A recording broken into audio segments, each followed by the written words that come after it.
Carol, next on Wednesday and Thursday we have these two hearings, the big hearing with James Comey. That's obviously a challenge to the White House. How's the president responding to that? Well, there's a number of ways in which they're responding. You know, there was a big question of whether or not the president would try to stop Director Comey from testifying or saying certain things, but many believe that he waived his executive privilege on certain conversations, particularly that the president and Director Comey had about whether it was General Flynn, the former national security advisor's investigations into him, or whether the president was under investigations. So I think they're watching this obviously very closely. They're also have taken steps to create a sort of unit within the White House that's specifically designed to deal with this issue, the Russia investigation writ large, and so you'll see some mobilization there. And the idea is that the Russia investigation has just bled too far into all that the White House is trying to do, and they'd really like to wall it off, much the way we saw in the Clinton administration during the Lewinsky trial. So you'll certainly, I mean, look for the president to tweet. You know, you'll see some sort of response there, but I think they're just mostly watching. Adam, what are you watching for with these hearings next week? Well, I think we have, a hearing that's on Wednesday where we're going to have the Director of National Intelligence, Coates. He's definitely going to be pressed on whether or not he came under any pressure from the president to basically contradict Comey publicly when it comes to whether there was any coordination or collusion between members of the Trump campaign, transition, and Russian officials. So that starts off on Wednesday, and then when you get to Thursday with Comey, obviously what we don't know is the extent to which everything we've learned about his interactions, whether we've seen all of that in the reporting that's been done about the contents of the memos that he prepared.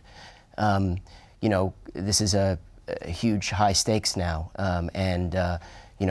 whether Comey is prepared to characterize what he was seeing when he was FBI director, I'm skeptical that he's going to be willing to go in that direction, but his willingness to talk about his private interactions with the president gets to, I think, a critical issue here was there any effort to obstruct?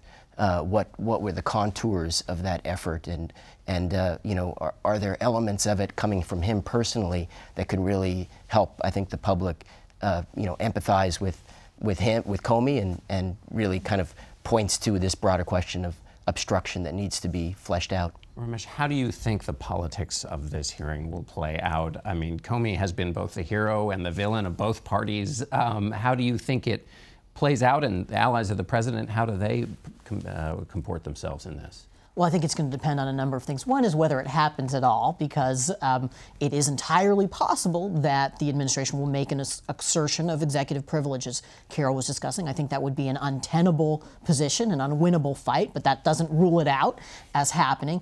Second, of course, is going to be what does Comey say if this testimony proceeds? How does he characterize the pressure that was put on him? There is some room for ambiguity here that he can clear up or not clear up. And then third, how much does he decline to say because Mueller is investigating these things and he doesn't want to step on the special counsel investigation?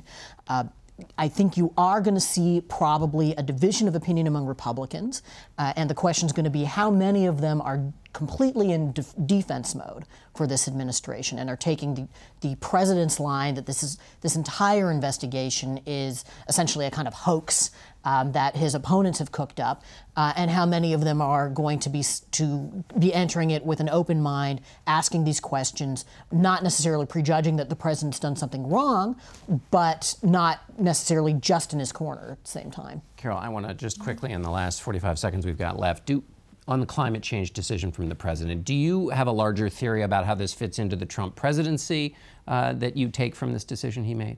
I'd say a couple of things. It is consistent with how he campaigned. I think he had shifted on a lot of positions that he campaigned on, and this was one where he couldn't go that far. It tells you a lot. I do think it's true that he was irritated with the pressure from the Europeans. It tells you a lot that this is a president who does not like to be backed into a corner and will react. And I think he also left himself some wiggle room to potentially go back and try to do something else. No one thinks that's actually going to happen, but his rhetoric in it was left him a little space. So I think we just learned that there are limits to what he's willing to do in terms of backing off his positions. All right, we're going to have to end it there. Thanks to all of you, and we'll be right back.